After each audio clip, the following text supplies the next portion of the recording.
यहाँ से स्टार्ट करेंगे। डेली टारगेट यहाँ पर डे 14 है, ठीक है। डे 14 यहाँ पर एमसीक्यूज हम लोग यहाँ देखेंगे, ठीक है। सुबह हम लोग ने डे 14 का जो टॉपिक था, पहले हम लोग क्या करते हैं, टॉपिक लेते हैं। टॉपिक सुबह आपको यहाँ पर दिए जाते हैं रोज मॉर्निंग में 9 बजे, ठीक है। आपको वो टॉपिक पढ़ने रहते हैं। वो टॉपिक पढ़ने के बाद यहाँ पर जो आप टॉपिक पूरा पढ़ते हो, उस टॉपिक से हम लोग यहाँ पर एमसीक्यूज निकालते हैं। एमसीक्यूज निकालने के बाद आपको यहाँ पर हम करा जाते हैं करीब यहाँ से 40 से 50 क्वेश्चन, 60 क्वेश्चन, जितने क्वेश्चन बनते हैं सब टॉपिक से मिला करके उतने क्वेश्चन आपको यहाँ पर करा जाते हैं, ठीक है।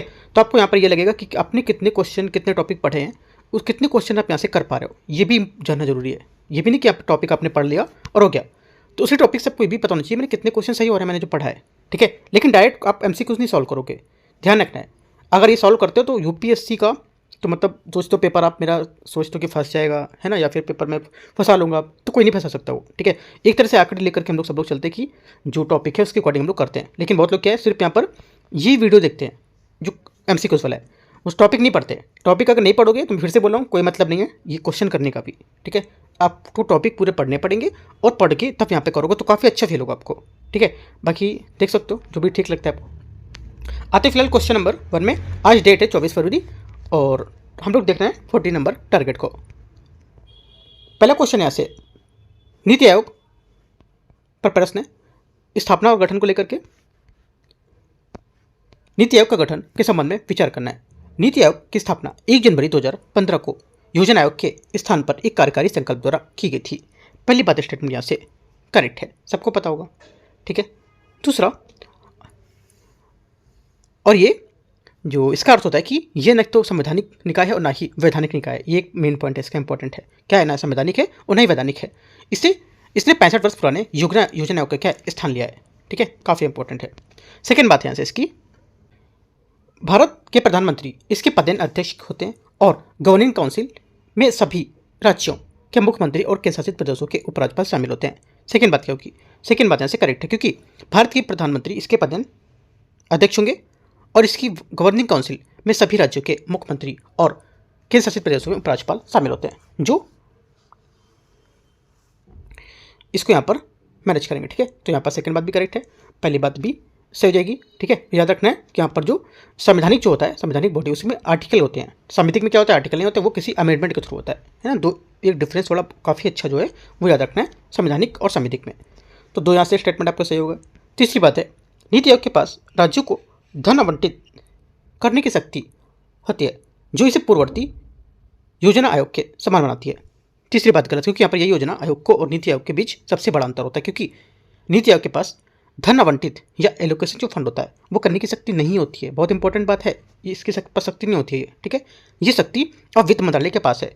योजनाओं के पास मंत्रालय और राज्यों के सरकारों को धन देने का अधिकार था, लेकिन नीति आयोग के पास यहाँ नहीं होगा। ये बहुत बड़ा डिफरेंस अंतर है और अच्छी बात है, इंपॉर्टेंट बात है, ठीक है, याद रखना है। और नीति आयोग यहाँ पर बहुत इंपॉर्टेंट, मैंने सुबह बताया था कि क्वेश्चन नीति आयोग का यूपीएससी पूछ सकता है, क्योंकि इसका 10 साल पूरा हो चुका है बने हुए। 15 को बना था, 25 को पूछेगा, 25 हो गए पूरे, तो 10 साल में हो गए उसके। क्वेश्चन पूछ सकता है, जैसे एनजीटी से मैंने बताया था सुबह, क्वेश्चन की पूछ सकता है, जब पूछा था उसने 2010 में इसका गठन था, ठीक है। जैसे कि यहाँ पर जीएसटी का 5 साल पूरा हुआ था, तो यूपीएससी ने क्वेश्चन लाया था उसको लेकर के, ठीक है। आप देखोगे प्रीवियस ईयर तो मिलेगा। तो ऐसे जितने साल होते जा रहे हैं, 10 साल किसी का पूरा हुआ है, किसी का 20 पूरा हो रहा है, तो हम लोग ऐसे करके इसको हाईलाइटेड करेंगे, ठीक है।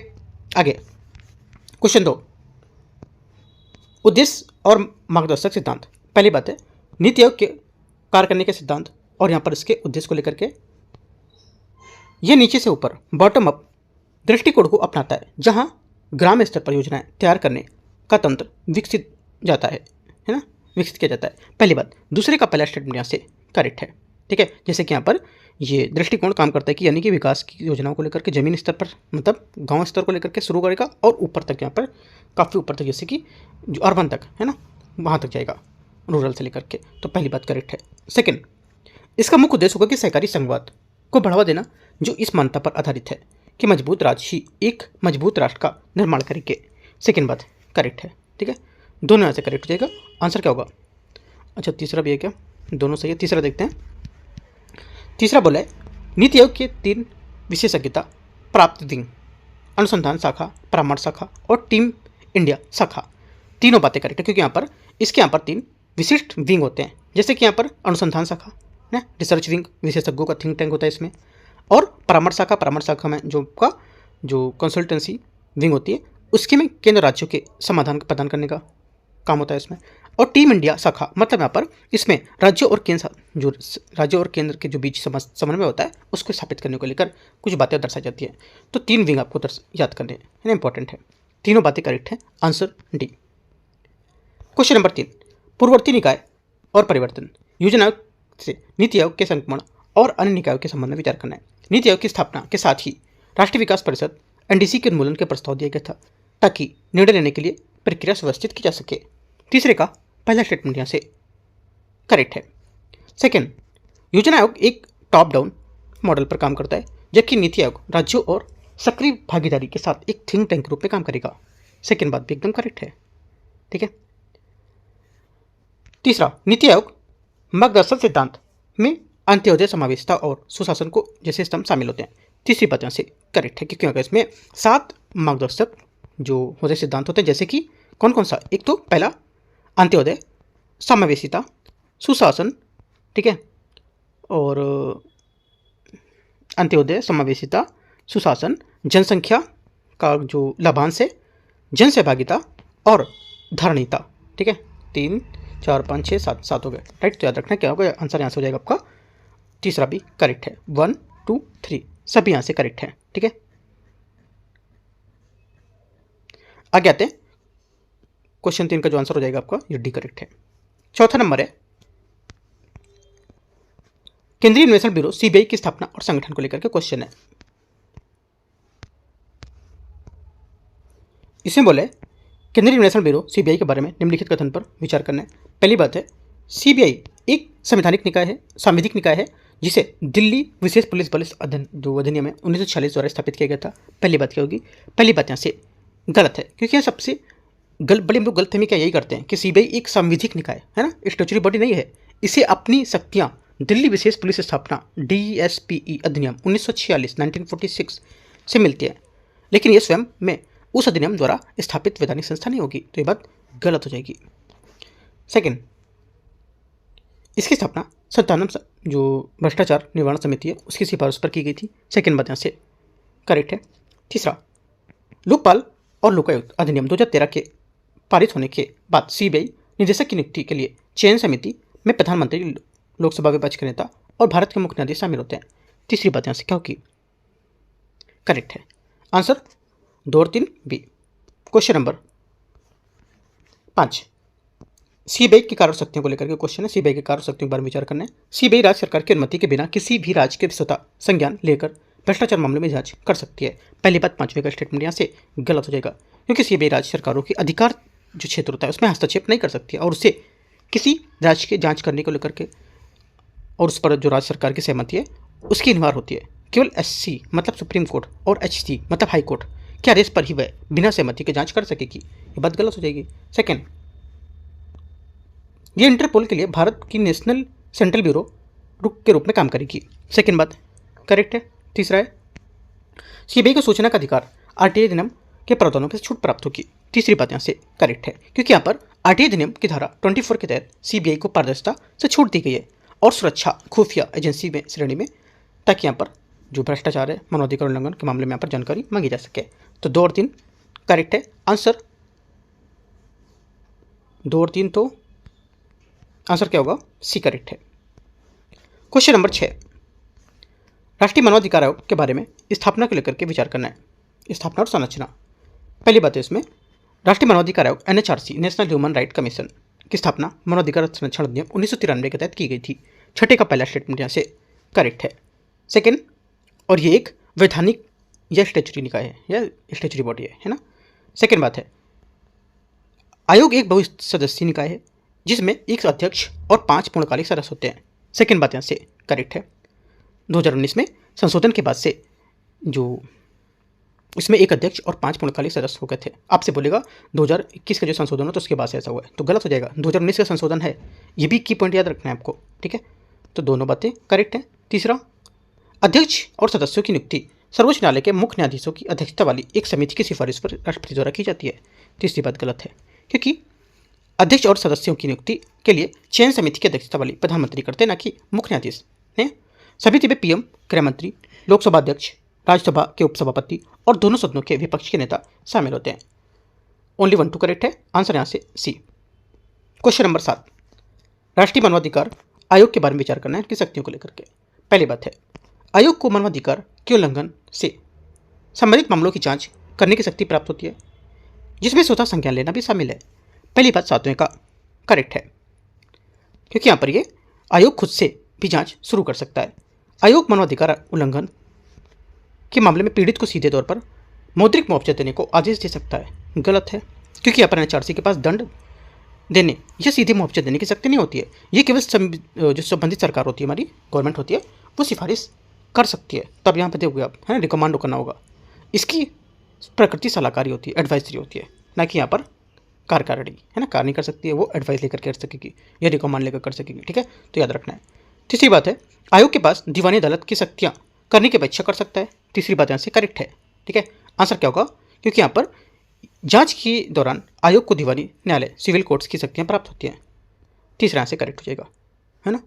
पहला भी करेक्ट है, ये गलत हो जाएगा। आंसर क्या होगा, 1 और 3 करेक्ट है, तो जो आंसर हो जाएगा अपना 1, 3 मतलब बी करेक्ट हो जाएगा। ठीक है, अब यहाँ पर मैंने देखा कि यूट्यूब में जो ये मेरे क्वेश्चन है ना, मैंने मेरे द्वारा खुद ही क्रिएट किए गए क्वेश्चन एक ये पर, तो कुछ और भी यहाँ पर कुछ क्लासेस हैं, है ना, नाम नहीं बता सकता मैं, तो वो लोग भी अपना जैसे कि क्वेश्चन सेम क्वेश्चन करके नंबर को चेंज करके और ऐसा करके एडिट करके क्वेश्चन पढ़ा रहे हो, है ना। इसके लिए मैंने कॉपीराइट यहाँ पर रख दिया है कि अगर मेरे जैसे क्वेश्चन पाएंगे तो मैं इस पर कॉपीराइट मार सकता हूँ चैनल पर।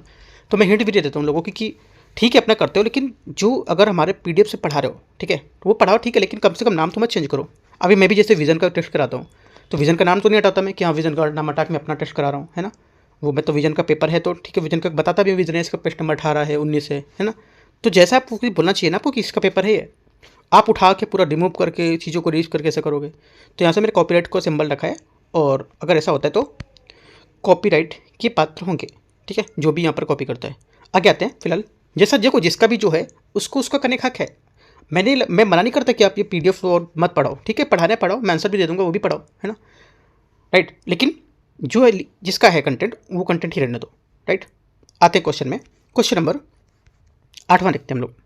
ठीक है, क्वेश्चन 8 है, NHRC को लेकर के राष्ट्रीय मानवाधिकार आयोग की सिफारिश को लेकर के क्वेश्चन है। सीमाएं, आयोग उन मामलों की जांच नहीं कर सकती जो घटना की तारीख से 1 वर्ष के अधिक पुराने होंगे। पहली बात 8वें का करेक्ट है। ठीक है, दूसरा, आयोग सशस्त्र बलों के सदस्यों द्वारा मानवाधिकार उल्लंघन की जांच कर सकता है और उसे दंडित भी कर सकता है। सेकंड बात गलत है, क्योंकि यहाँ पर सशस्त्र बलों जो बल होते हैं उसके मामले में NHRC की शक्तियाँ अत्यंत सीमित होती हैं। ये केवल सरकार से रिपोर्ट मांग सकती हैं और सिफारिशें दे सकती हैं, स्वयं जांच या दंड नहीं कर सकती है। तो ये बात गलत हो जाएगी, पहला सही है। तीसरा, आयोग की सिफारिशें संबंधित सरकार के लिए बाध्यकारी होती है। तीसरी बात गलत, क्योंकि NHRC की जो सिफारिशें होती हैं ये बाध्यकारी या बाइंडिंग नहीं होती है, सलाहकारी प्रकृति की होंगी है। ठीक है, तो 1 सिर्फ करेक्ट होगा, 8वें का एक बात सही है। क्वेश्चन नंबर 9, मानवाधिकार संशोधन अधिनियम 2019 के बारे में विचार करते हैं।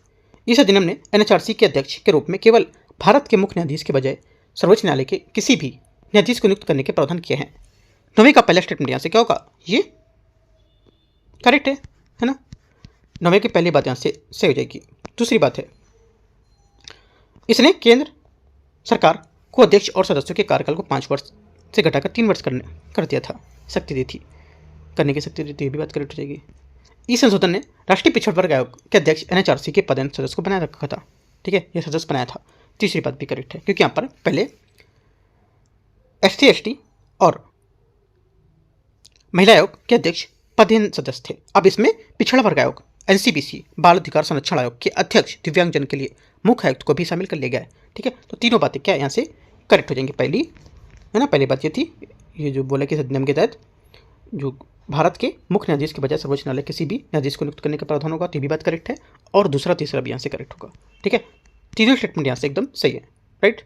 ध्यान रखना है, इसलिए मैं टॉपिक दे देता हूँ पहले कि टॉपिक आपको पढ़ोगे तो और माइंड से अच्छा सा सेट होगा चीज़ें। ठीक है, आगे आते क्वेश्चन नंबर 10, राज्य मानवाधिकार आयोग के बारे में विचार करते हैं। State human right commission SHRC राज्य मानवाधिकार आयोग के सदस्य के संबंध में विचार करना है। आयोग के अध्यक्ष और सदस्यों की नियुक्ति राज्यपाल द्वारा की जाती है। 10वें का पहला स्टेटमेंट यहाँ से करेक्ट है। सेकेंड बात है, आयोग के अध्यक्ष जो होता है और सदस्यों के केवल भारत के राष्ट्रपति द्वारा ही हटाया जा सकता है इनको। सेकेंड बात क्या होगी, सेकेंड बात भी सही है।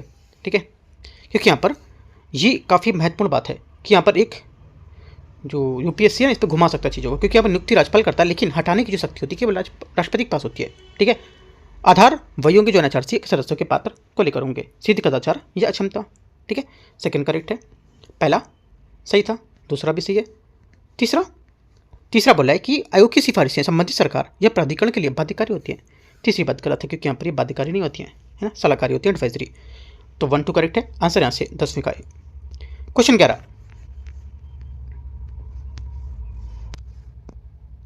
11 नंबर है, राज्य मानवाधिकार आयोग की संरचना के बारे में कौन सा कथन सही है? राज्य मानवाधिकार के बारे में कौन सी बातें सही है? पहला, अध्यक्ष केवल उच्च न्यायालय का सेवानिवृत्त मुख्य न्यायाधीश ही हो सकता है। पहली बात यहाँ से ये गलत है, क्योंकि यहाँ पर ये पुरानी व्यवस्था में ऐसा बताया गया था, ऐसा नहीं होगा। सेकेंड बात, मानवाधिकार संरक्षण संशोधन अधिनियम 2019 के बाद उच्च न्यायालय का कोई सेवानिवृत्त न्यायाधीश भी अध्यक्ष बन सकता है। ये बात सही है, 2019 के बाद से संशोधन के बाद से ऐसा बताया गया था और ये सही बात है। ठीक है, केवल 2 सही है, आंसर यहाँ से 11वें का बी। क्वेश्चन 12, मानवाधिकार न्यायालय के संबंध में विचार करना है। मानवाधिकार संरक्षण अधिनियम 1993 प्रत्येक जिले में मानवाधिकार न्यायालयों की स्थापना का प्रावधान करता है। पहली बात 12वें का यहाँ से क्या होगा? करेक्ट है, क्योंकि यहाँ पर अधिनियम की धारा 30 के तहत मानवाधिकार उल्लंघन के त्वरित निवारण के लिए हर जिले में एक विशेष न्यायालय का प्रावधान करता है। बात सही है। सेकंड, इन न्यायालयों की स्थापना राज्य सरकार द्वारा संबंधित उच्च न्यायालय के मुख्य न्यायाधीश की सहमति से की जाती है। सेकंड बात, मुख्य न्यायाधीश से की जाएगी या राष्ट्रपति द्वारा की जाएगी? ये बात करेक्ट है, क्योंकि यहाँ पर सही बात बोला है कि राज्य सरकार संबंधित हाईकोर्ट के चीफ जस्टिस की सहमति से सत्र न्यायालय, सेशन कोर्ट, यहाँ पर जो होते हैं सेशन कोर्ट, इसके मानवाधिकार न्यायालय के रूप में निर्दिष्ट कर सकता है। दोनों बातें करेक्ट है, 12वें का आंसर 1 और 2 सही है। क्वेश्चन नंबर 13 केंद्रीय सूचना आयोग CIC मतलब सेंट्रल इंफॉर्मेशन कमीशन। ठीक है, बहुत लोग पता है क्या बोलते हैं इसको, सेंट्रल इन्वेस्टिगेशन। पहले टाइम पे मैं भी इसको इन्वेस्टिगेशन ही समझता था कि CIC था जब, लेकिन अब इसको पूरा जब टॉपिक पढ़ेंगे ना तो समझ आएगा। CIC देखो फुल फॉर्म भी आपको पता होनी चाहिए क्या है। इन्वेस्टिगेशन टाइप में अगर पढ़ा और 4 बातें दे दिया उसमें घुमा के तो आप गलत कर जाओगे। ठीक है, तो चीज़ों को मैंने वजह से इंग्लिश में यहाँ पर लिख देता हूँ कि समझ आए, वो भी देख करके। केंद्रीय सूचना आयोग के संबंध में विचार करना है। पहली बात है 13 में पहला बोला है इसकी स्थापना सूचना आयोग का अधिकार अधिनियम 2005 के तहत की गई थी। पहली बात 13 का यहाँ से क्या होगा? करेक्ट है, इसकी स्थापना RTI अधिनियम 2005 की धारा 12 के तहत की गई थी। ये एक संवैधानिक निकाय है, एकदम गलत है, क्योंकि यहाँ पर ये संवैधानिक या कॉन्स्टिट्यूशनल नहीं, बल्कि यहाँ पर सांविधिक स्टैट्यूटरी निकाय है या स्टैट्यूटरी बॉडी है, क्योंकि इसका उल्लेख संविधान में मूल अनुच्छेदों में नहीं किया गया है। मैंने आपको बताया था कि स्टैट्यूटरी बॉडी क्या होती है और कॉन्स्टिट्यूशनल बॉडी क्या होती है, संवैधानिक और सांविधिक क्या होता है। ठीक है, तीसरा, इसमें एक मुख्य सूचना आयुक्त और अधिकतम 10 सूचना आयुक्त हो सकते हैं। तीसरी बात सही है, आयोग एक मुख्य सूचना आयुक्त और अधिकतम 10 सूचना आयुक्त यहाँ पर हो सकते हैं। बात सही है, 1 और 3 बी। क्वेश्चन 14 नंबर, मुख्य सूचना आयुक्त की नियुक्ति के सिफारिश करने वाली कौन सी समिति शामिल नहीं होगा इसमें? मतलब कहने का कि मुख्य सूचना आयुक्त की नियुक्ति में सिफारिश करने वाली समिति में कौन इसमें शामिल नहीं होगा? आंसर हो जाएगा 14 का, जो नहीं शामिल होगा ये हो जाएगा भारत का मुख्य न्यायाधीश इसमें शामिल नहीं होगा, है ना। ए यहाँ से आंसर हो जाएगा, ए मतलब ये थर्ड, बाकी सब शामिल होते हैं। क्वेश्चन नंबर 15, केंद्रीय सूचना आयोग की शक्तियों के संबंध में क्या यहाँ पर सही होगा? देखते हैं 15 में। पहली बात है आयोग के पास शिकायत की जांच करते समय दीवानी न्यायालय के सिविल कोर्ट की शक्तियाँ प्राप्त होती हैं उनसे। बात सही है, होती है। सेकेंड बोला है आयोग के किसी भी लोक प्राधिकरण के नियंत्रण वाली रिकॉर्ड की जांच कर सकता है।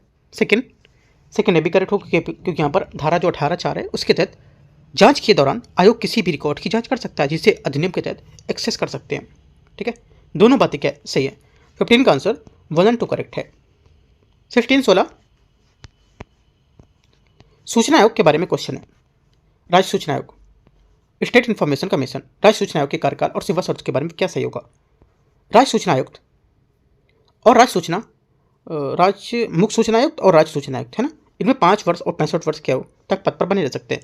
16 का पहला स्टेटमेंट यहाँ से गलत है, क्योंकि यहाँ पर RTI संशोधन के बाद से कार्यकाल अब 5 वर्ष निर्धारित नहीं किया गया है। अब कार्यकाल केंद्र सरकार द्वारा निर्धारित किया जाता है। वर्तमान नियमों के अनुसार ये 3 वर्ष है, तो ये बात गलत है। सेकेंड बात है वे पुनर्नियुक्ति के पात्र होते हैं, रीअपॉइंटमेंट होता है इनका। सेकेंड बात भी गलत है क्योंकि सूचना आयुक्त पुनर्नियुक्ति के पात्र नहीं होते हैं। हालांकि एक सूचना आयुक्त मुख्य सूचना आयुक्त बन सकता है पर कुल कार्यकाल 5 वर्ष से अधिक नहीं होगा उसका, वहाँ पर ध्यान रखना है। ये टर्म कंडीशन लिख लेना इंपॉर्टेंट है, सिर्फ यहाँ पे कोई भी बात करेक्ट नहीं है, दोनों बातें गलत है ना। और बहुत इंपॉर्टेंट क्वेश्चन है, सही पूछा तो डी, कोई सही नहीं है। क्वेश्चन नंबर 17 काफ़ी लोग का गलत हुआ होगा क्वेश्चन, टॉपिक अगर पढ़ा है तो भी शायद एक बार झटका लगेगा इसको पढ़ के। आगे आते हैं क्वेश्चन 17। कितने क्वेश्चन सही होते हैं आप लोग बताया भी करो, कितने क्वेश्चन सही हो रहे, बस करते ही जा रहे हो है ना। बताओ तो कितने क्वेश्चन मेरे सही हो रहे हैं, कितने मैंने किए हैं, है ना। कोई मतलब ही नहीं है हाँ किया ठीक है, एक बार कम से कम बोलना चाहिए हाँ इतने क्वेश्चन है इतने मैंने अटेम्प्ट किए, इतने सही आ रहे हैं, 10 सही हो रहे हैं कि 5 सही हो रहे हैं, कि एक भी सही नहीं हो रहा है इतना पढ़ने के बाद, वो भी तो बताओ। एक भी सही नहीं हो रहा तो उनको भी कुछ किया जाए, उनके लिए भी, है ना। आगे क्वेश्चन 17 है, राज्य सूचना आयोग अपनी वार्षिक रिपोर्ट किसे सौंपता है। 17 का आंसर क्या होगा, ये सौंपता है राज्य सरकार को सौंपेगा, ठीक है। क्योंकि यहाँ पर राज्य सूचना आयोग अपनी जो रिपोर्ट है राज्य सरकार को सौंपता है, इसके बाद वो राज्य सरकार इन रिपोर्ट को राज्य विधानमंडल के सदनों में पटल पर रखवाती है, ठीक है। 17 का आंसर 3 था, है ना, 3 आंसर था तो यहाँ पर सी करेक्ट होगा। क्वेश्चन 18 है, केंद्रीय सतर्कता आयोग को लेकर के, केंद्रीय सतर्कता आयोग के बारे में विचार करना। इसकी स्थापना 1964 में संथानम समिति की सिफारिश के बाद पर की गई थी। 18 का पहला करेक्ट है, 1964 में भ्रष्टाचार रोकने के लिए संथानम समिति की सिफारिश बनी थी, इस पर बना था। इसे 2003 में वैधानिक दर्जा दिया गया था। सेकेंड बात करेक्ट है क्योंकि यहाँ पर विनीत नारायण मामले में सुप्रीम कोर्ट को निर्देश के बाद 2003 में से वैधानिक दर्जा प्राप्त हुआ था, यह मिला था। तीसरी बात है, ये किसी भी मंत्रालय के अधीन नहीं है और केवल संसद के प्रति उत्तरदायी होती है। तीसरी बात करेक्ट है क्योंकि यहाँ पर एक स्वतंत्र निकाय है जो केवल संसद के प्रति जवाब दे ताकि राजनीतिक दबाव से मुक्त रहकर जांच कर सके। तीनों करेक्ट है। 18वें का आंसर 1 2 3 डी। 19 है, सीवीसी की संरचना के बारे में कौन सा कथन करेक्ट होगा। सीवीसी के बारे में जो करेक्ट होगा, पहली बात है इसमें एक अध्यक्ष अधिकतम 3 सतर्कता आयुक्त होते हैं। पहली बात गलत है क्योंकि इसमें एक केंद्रीय सतर्कता आयुक्त अध्यक्ष है ना, और अधिकतम 2 सतर्कता आयुक्त हो सकते हैं। प्रश्न में 3 लिखा हुआ है जो गलत है, ठीक है। संरचना 1 प्लस मैक्सिमम 2 ऐसे करके लिख सकते हो, ठीक है। सेकेंड बात है, इनका कार्यकाल 4 वर्ष या 65 वर्ष जो भी यहाँ पर पहले हो। सेकेंड बात यहाँ से करेक्ट है क्योंकि इनका कार्यकाल 4 वर्ष या 65 वर्ष जो भी पहले हो। याद रखना है अधिकांश निकाय में 5 और 65 होता है, 5 वर्ष से 6 वर्ष होता है। सीवीसी में विशिष्ट रूप से 4 वर्ष है। ये की पॉइंट हो सकता है आपके लिए, याद करना है, ठीक है। आंसर क्या होगा, केवल 2 करेक्ट है, बी बात यहाँ से सही हो जाएगी। क्वेश्चन 20 है, नीचे दिए गए कथन पर विचार करना है। कथन 1, मुक्त तकनीकी परीक्षण संगठन CTE केंद्रीय सतर्कता आयोग की तकनीकी विंग के रूप में काम करता है। पहली बात 20 का पहला स्टेटमेंट करेक्ट है क्योंकि यहाँ पर मुक्त तकनीकी परीक्षण संगठन जो है ये सीवीसी की तकनीकी शाखा के रूप में काम करेगा और इसका कार्य सरकारी निर्माण कार्यों, अनुबंधों और तकनीकी खामियों के भ्रष्टाचार की जांच करना होता है। सेकेंड बात, भ्रष्टाचार निवारण ब्यूरो भी सीवीसी के तकनीकी विंग का एक हिस्सा होता है। सेकेंड गलत है क्योंकि भ्रष्टाचार निवारण जो ब्यूरो होता है ये आमतौर पर राज्यों की एजेंसी होती हैं और वे सीवीसी का हिस्सा नहीं होती है। सीवीसी जो अपनी 3 मुख्य शाखाएं जैसे कि सचिवालय है ना, तकनीकी विंग और विभागीय जांच, यही यहाँ पर देख सकते हैं इनको, ठीक है। तो ये बात गलत हो जाएगी सेकेंड वाली, पहली बात करेक्ट है। आंसर 1 इसका स्टेटमेंट सही होगा। क्वेश्चन नंबर 21,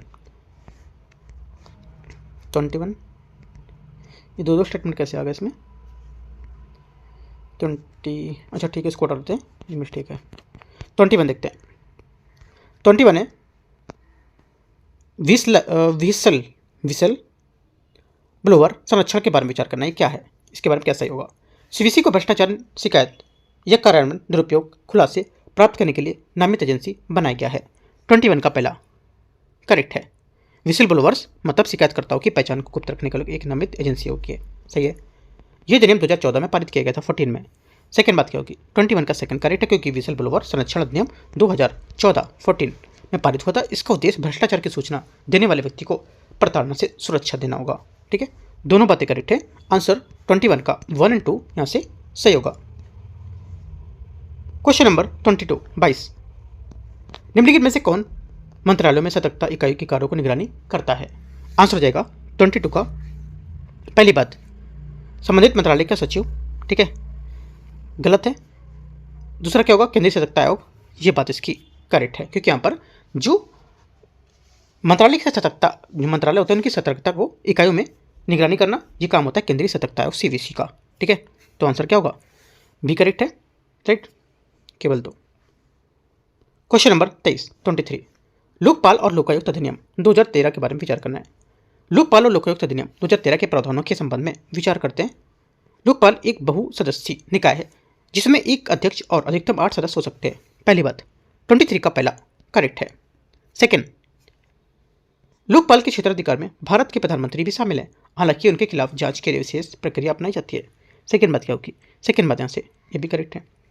तीसरा, लोकपाल किसी भी लोक सेवक के खिलाफ बिना किसी शिकायत के स्वतः संज्ञान लेकर भ्रष्टाचार के मामले में जांच शुरू कर सकता है। तीसरी बात गलत है, क्योंकि यहाँ पर लोकपाल के पास स्वतः संज्ञान लेने की शक्ति नहीं होती है, ये केवल लिखित शिकायत मिलने पर ही जांच शुरू कर सकता है। यही लोकपाल एक मुख्य आलोचना भी है ना, तो याद रखना है। तीसरी बात इसकी गलत है, ओनली पहला दूसरा इसका करेक्ट होगा। आंसर हो जाएगा 23 का 1 2। 24 24 नंबर है, CBI बनाम राज्य पुलिस, उसको लेकर के देखते हैं। भारतीय संघीय ढांचे CBI और राज्य पुलिस की शक्ति के बारे में विचार करना है। पुलिस और लोक व्यवस्था संविधान की 7वीं सूची के तहत राज्य सूची का विषय होगा। 24 का पहला स्टेटमेंट यहाँ से करेक्ट है। ठीक है, सेकेंड, यदि सर्वोच्च न्यायालय या उच्च न्यायालय किसी अपराध की जांच CBI को सौंपता है तो राज्य सरकार की सहमति अनिवार्य नहीं होती है। ये बात मैंने ऊपर ये बात नहीं बताई थी, लेकिन घुमा के ऊपर मैंने पॉइंट बताया था। तो क्या होगा इसका? 24 का करेक्ट है, सही बात है। तीसरा मैंने बताया था ना, HC और SC करके, हाई कोर्ट सुप्रीम कोर्ट, याद आया होगा ना, तो वो तीसरा, समान सहमति जनरल कंसेंट जो होता है वापस लेने का अर्थ है कि CBI उस राज्य में केंद्र सरकार के कर्मचारियों के खिलाफ भी नई जांच शुरू नहीं कर सकती है तब तक कि उसे राज्य की विशिष्ट अनुमति न मिल जाए। तीसरी बात यहाँ से 24 का करेक्ट है, एकदम सही बात है। ठीक है, आंसर क्या होगा? 24 का 1 2 और 3 सभी करेक्ट हैं।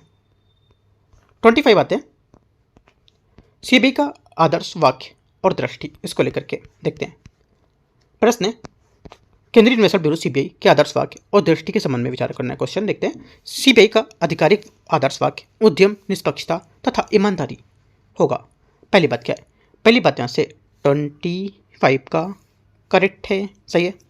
सेकंड, CBI भ्रष्टाचार निवारण अधिनियम के तहत आने वाले अपराधों की जांच में केंद्रीय सतर्कता आयोग के अधीक्षण के तहत काम करेगा, ये भी बात करेक्ट है, दोनों सही है। Answer C. 26, महापाषाण काल आ गया हिस्ट्री, है ना। महापाषाण काल युगीन कब्रों के बारे में विचार करना है। और रॉक कट गुफाएं और मेन हिल्स इस काल की प्रमुख विशेषताएं थी। 26 का पहला स्टेटमेंट यहाँ से करेक्ट है, ठीक है, सही है।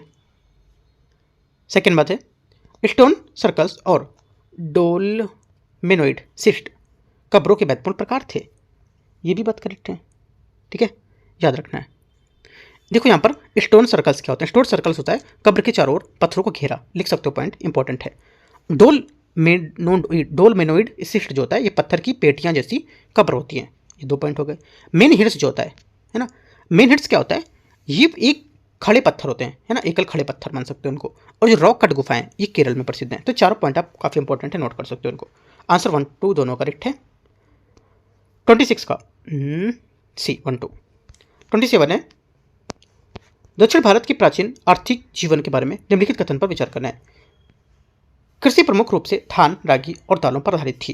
27 का पहला करेक्ट होगा, ठीक है, क्योंकि यहाँ पर रागी, धान, विभिन्न दालें मुख्य रूप से इसके पास लेती हैं। सेकेंड, टैंक सिंचाई का उपयोग उन्नत सिंचाई व्यवस्था के लिए कर सकते थे, ये करते थे, ये भी करेक्ट है, क्योंकि महापाषाण के काल के लोग पहाड़ी ढलानों पर रहते थे और ये टैंक सिंचाई तालाबों के माध्यम से वर्षा का जल संचयन करके जो थे उसमें करते थे। और ये कला में निपुणता होती है, इनको याद रखना है, जो कला होती थी ना उसमें इस चीज़ को लेकर निपुणता थी।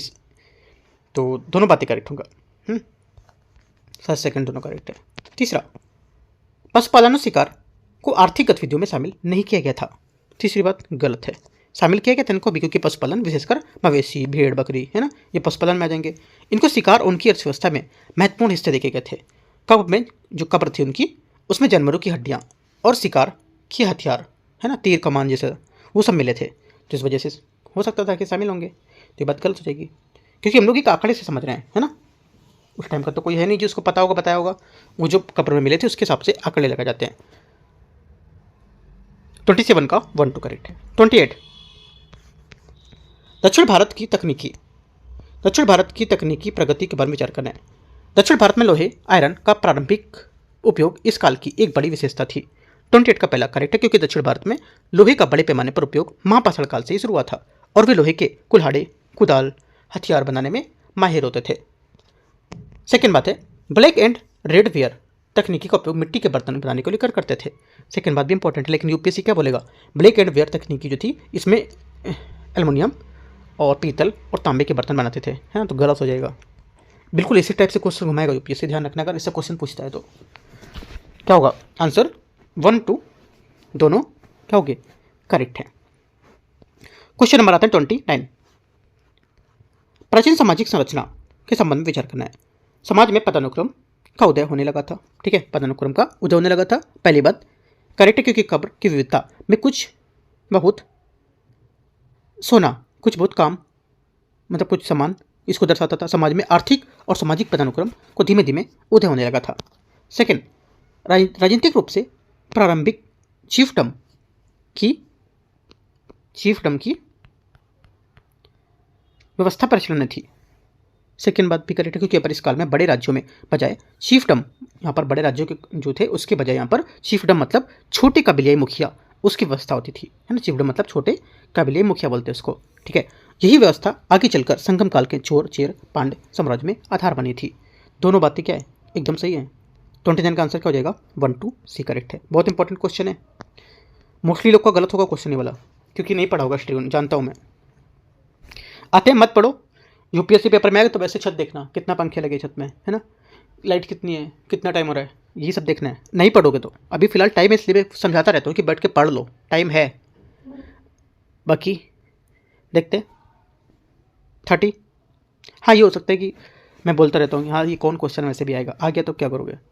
वैसे भी यूपीएससी का फेवरेट टॉपिक है ये सब, जितने हिस्ट्री के मैं करा रहा हूँ ना स्टार्टिंग के, ये सब फेवरेट टॉपिक है। अगर एंशिएंट इस बार पूछ लिया, अगर मॉडर्न कम करके एंशिएंट इस बार पूछ लिया ना, ज़्यादा से ज़्यादा लोग लुढ़क जाएंगे उसमें, तो इसलिए मैं तैयारी पूरा एंशिएंट से भी करा रहा हूँ क्वेश्चन एक एक करके, लेकिन आप लोग को समझ आते नहीं है, आएगा समझ 24 मई को। आते हैं 30 क्वेश्चन, देखते हैं संगम एज के बारे में देखते हैं। पहला, ये दक्षिण भारत का साहित्यिक स्वर्ण युग माना जाता है। पहली बात 30 का पहला स्टेटमेंट यहाँ से करेक्ट है, ठीक है, क्योंकि यहाँ पर संगम काल को तमिल साहित्य का स्वर्ण युग कहा जाता है। संगम का अर्थ होता है सभा या एकेडमी, है ना, जहाँ तमिल कवि और विद्वान एकत्र होकर अपनी रचनाएं प्रस्तुत करते थे। सेकेंड बात है, संगम युग की समयावधि लगभग 3री शताब्दी से पूर्व से 3री शताब्दी ईस्वी तक मानी जाती थी। ये बात करेक्ट है, राइट। आंसर क्या होगा, आंसर हो जाएगा 1, 2 दोनों से हैं, राइट।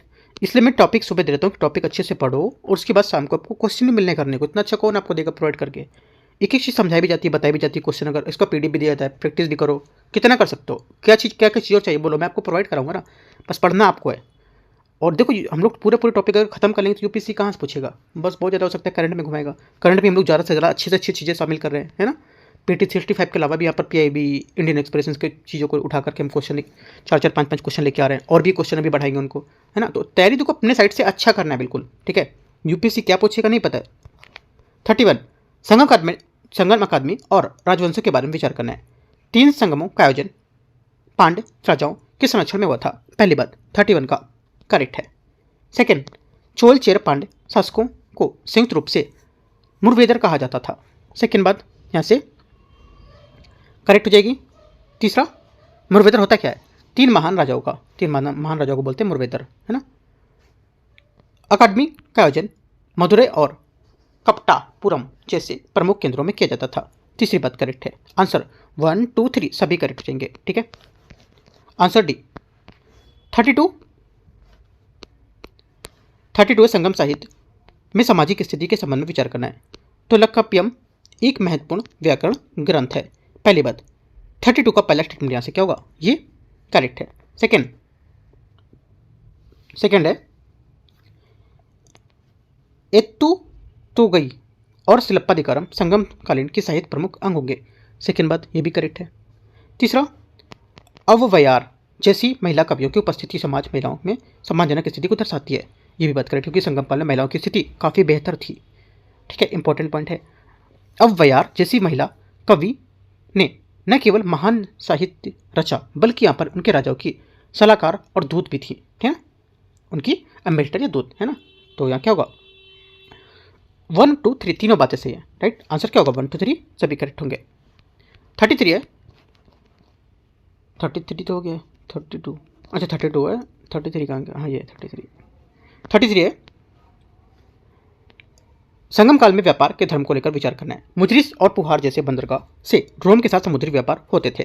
पहली बात 33 का आंसर क्या होगा, ये करेक्ट है, सही है, क्योंकि यहाँ पर मुजरिस केरल में और पुहार तमिलनाडु का प्रमुख बंदरगाह था और अरिकामेडू में रोमन के सिक्के थे और यहाँ पर बर्तन मिले थे। तो पहली बात करेक्ट है। सेकेंड बात है तिने की अवधारणा 5 विशिष्ट भौगोलिक क्षेत्रों में विभाजित करके प्रयुक्त होती थी। सेकेंड बात क्या होगी, सेकेंड बात यहाँ से करेक्ट है, क्योंकि यहाँ पर तिने मतलब संगम काल की एक अनूठी अवधारणा थी जिसमें भौगोलिक क्षेत्र में 5 भागों में बांटा गया था, जैसे कुरुंजी मतलब पहाड़, है ना, और मुल्लई मतलब जंगल, ठीक है, और मरुदम मतलब कृषि भूमि, ठीक है। चौथी बात मतलब यहाँ पर नेथल मतलब तटीय क्षेत्र, राइट। पलई मतलब रेगिस्तान, बहुत इंपॉर्टेंट है, लिख लो, ठीक है। तो दोनों बातें सही हैं, फर्स्ट सेकेंड। तीसरा है भगवान मुरुगन इस काल के प्रमुख स्वदेशी देवता थे, स्वदेशी, है ना, याद रखना है, क्योंकि यहाँ पर जिसे सियोन भी कहा जाता था और इनको तमिल के प्रमुख सबसे प्राचीन देवता भी मानते थे। तीनों बातें सही हैं, क्वेश्चन बहुत इंपॉर्टेंट है वाला, डी करेक्ट हो जाएगा। नहीं इंपॉर्टेंट है तो आपको बातें पता होना चाहिए क्या उनकी है, ठीक है। Question number 34 गुप्तकाल। गुप्तकालीन शासकों के संबंध विचार करना है। चंद्रगुप्त प्रथम ने महाराजा धीराज की उपाधि धारण की थी और गुप्त संवत की शुरुआत की थी। 34 का पहला स्टेटमेंट करेक्ट है। सेकेंड बात है चंद्रगुप्त और उनकी सैन्य विजय के कारण विंसेस स्मिथ द्वारा भारत को नेपोलियन कहा जाता था, ठीक है। सेकेंड बात क्या होगी 34 का सेकेंड, ये भी करेक्ट है। थर्ड चंद्रगुप्त द्वितीय के दरबार में नवरत्न निवास करते थे जिनमें कालिदास वारामिहिर प्रमुख थे, ये भी बात करेक्ट है, ठीक है। क्या होगा आंसर 1 2 3 सभी करेक्ट हैं, डी। 35 बात है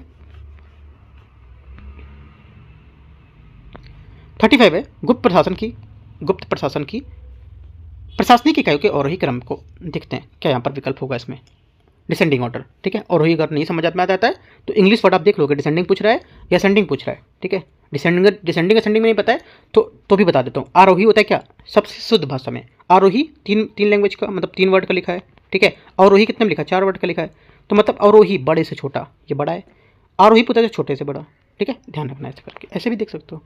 बाकी असेंडिंग डिसेंडिंग पता है तो वो भी कर सकते हो, ठीक है। सब ऑप्शन है, वही बोला मैं ना कि अपने पास सब ऑप्शन है, बस आप पढ़ो, ठीक है। जैसे पढ़ोगे वैसे मैं आपको चीज़ें प्रोवाइड करूँगा, ठीक है। आपसे कोई पैसे भी नहीं ले जा रहे कि आप इतना पैसे पे करके आप पढ़ो, है ना, कुछ आपसे चार्जेस भी नहीं ले जाता है, उसके बाद भी आप लोग पढ़ते हो तो अच्छी बात है ना।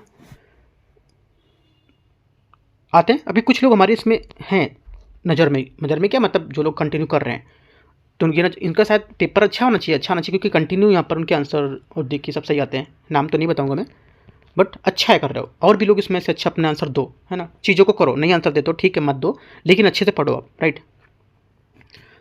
आके 35 नंबर क्वेश्चन में भुक्ति विषय विधि ग्राम, क्या पर देखो डिसेंडिंग ऑर्डर क्या होगा, इसका डिसेंडिंग जो ऑर्डर हो जाएगा भुक्ति विषय विधि ग्राम, यही इसका आंसर होगा पहले वाला, क्योंकि यहाँ पर गुप्त साम्राज्य को भुक्ति प्रांत में बांटा गया था, राज्यपाल या उपरिक में, पहला हो गया। भुक्ति के बाद जो इसका भुक्ति को विषय जिला या प्रमुख विषय बाती, ठीक है, विषय को यहाँ पर विधि मतलब उपजिला और सबसे छोटी इकाई ग्राम जिसको ग्रामिक बोलते थे, तो हो जाएगी ये नंबर करेक्ट है। 36 है गुप्तकालीन कला और वास्तु कला के संबंध में विचार करना है। इस काल में मंदिर निर्माण की नागर शैली का पूर्ण विकास हुआ था जिसका बेहतरीन उदाहरण देवगढ़ दशावतार मंदिर होगा। 36 का पहला करेक्ट है। सेकेंड अजंता की गुफा में चित्रकारी मुख्य रूप से बौद्ध धर्म जातक कथाओं से संबंधित होगा।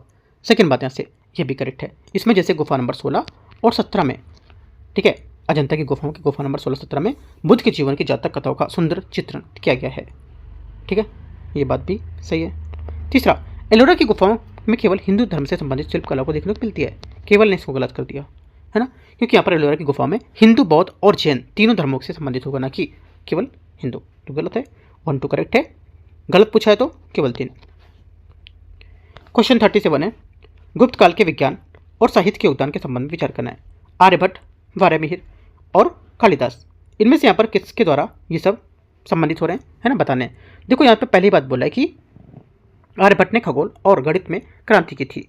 ठीक है, सही बात है। वरमीर ने पंच सिद्धांतिका और वृहत संहिता लिखी थी, ये भी बात सही है।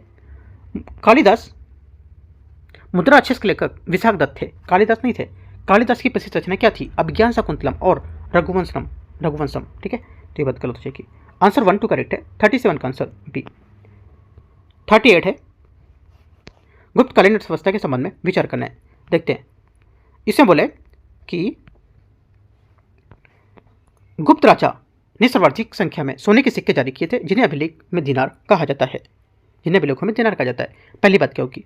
पहली बात यहाँ से कौन सा नंबर है? 38 है ना। 38 का पहला स्टेटमेंट यहाँ से करेक्ट हो जाएगा। ठीक है, दूसरी बात है, श्रेणी या गिल्ड जो होते हैं, ये व्यापारियों और शिल्पकारों का एक संगठन था जिसके अपने नियम स्वायत्ता होती थी इनकी। सेकेंड बात भी करेक्ट है, क्योंकि यहाँ पर जो गिल्ड्स होते थे श्रेणी, ये बहुत शक्तिशाली होते थे। वे बैंक के रूप में काम करते थे और व्यापार के नियम बनाते थे। ठीक है, तीसरा, इस काल की कृषि का पतन हुआ था और व्यापार अपने चरम पर पहुंच गया था। गलत है, लेकिन पढ़ने में सही लग रहा है कि सही होगा, लेकिन गलत है, क्योंकि गुप्त काल में कृषि का पतन नहीं हुआ था, बल्कि विस्तार हो गया था बहुत, है ना। हालांकि उत्तर गुप्त काल में रोम के साथ व्यापार में थोड़ी गिरावट जरूर आई थी, लेकिन पतन सब गलत हो जाएगा यहाँ पर। 1 2 करेक्ट है, बी आंसर होगा। 39, गुप्त साम्राज्य के पतन के कारणों के बारे में विचार करना है। उत्तर पश्चिम सीमा से हुणों के लगातार आक्रमणों के साम्राज्य की नींव को हिला दिया था। पहली बात, 39 का पहला करेक्ट है। सेकंड, प्रशासन में समाजवाद का उदय हुआ, जिससे केंद्रीय शक्ति कमजोर हो गई थी। सेकंड बात भी करेक्ट है। समुद्रगुप्त की उदार नीति के कारण प्रांतीय गवर्नर स्वतंत्र हो गए थे।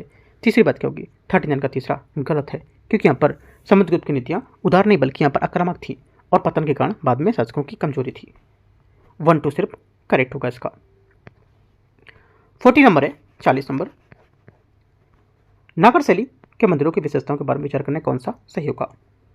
इन मंदिरों का निर्माण ऊंचे चबूतरे जगह पर किया जाता था। पहली बात 40 का करेक्ट है। ठीक है, सेकंड, गर्भगृह के ऊपर एक रेखी शिखर होता था। सेकंड बात ये भी करेक्ट है, क्योंकि शिखर का विकास इसी काल में हुआ था। सही है।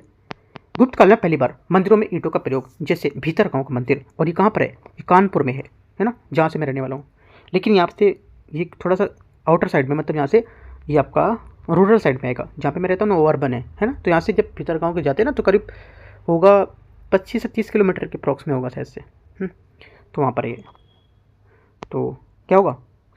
ईंटों का सबसे पुराना मंदिर है वो, बहुत जरा अभी वहाँ जाओगे ना, तो हमें जब भी यहाँ पर ऐसा मतलब देखे, तो जब भी गए तो यहाँ पर क्या है कि सब जो बाहर की गाड़ियाँ होती हैं ना, जैसे कि कार हैं, ये सब है, तो सब कोई महाराष्ट्र की है ना, कोई यहाँ पर साउथ की भी एक गाड़ी थी, वहाँ तमिलनाडु साइड की भी थी। तो मतलब वहाँ से लोग इसको देखने के लिए समझ लो आते हैं, इतना फेमस है। लेकिन जहाँ जो चीज़ आप जानते हो ना, जो चीज़ फेमस है उसको क्या डेवलप ही नहीं करते लोग, है ना, कि डेवलप करके थोड़ा सा अच्छा करें लोग यहाँ पर आने जाने को लेकर, और इससे क्या होगा, जो गवर्नमेंट है उसको रेवेन्यू मिलेगा। लेकिन फेमस है तो पढ़िए, ऐसे ही पढ़े रहने दो, बट क्या करना, जाने दो। आते अपने टॉपिक पर। 40 का आंसर क्या होगा? 1 2 और 3 तीनों करेक्ट है। ठीक है, आंसर डी करेक्ट हो जाएगा। लेकिन क्या करना चाहिए, जो चीज़ें यहाँ पर जो फेमस है ना हमारे इंडिया में, उनको बहुत अच्छे से डेवलप चीज़ें करनी चाहिए, कि जैसे कि हमारे फॉरनर आते देखते हैं तो उनसे क्या आकर्षित होते हैं, जिससे वो जितने और ज़्यादा यहाँ पर आएंगे तो हमारा रेवेन्यू यहाँ से बढ़ेगा उसको, राइट। 40 का 1 2 3 आगे आते क्वेश्चन 41 क्वेश्चन है, गुप्त काल को भारतीय इतिहास का स्वर्ण युग क्यों कहा जाता है, बताना है। पहली बात 41 का पहला, सांस्कृतिक, साहित्यिक और वैज्ञानिक उपलब्धियों के कारण।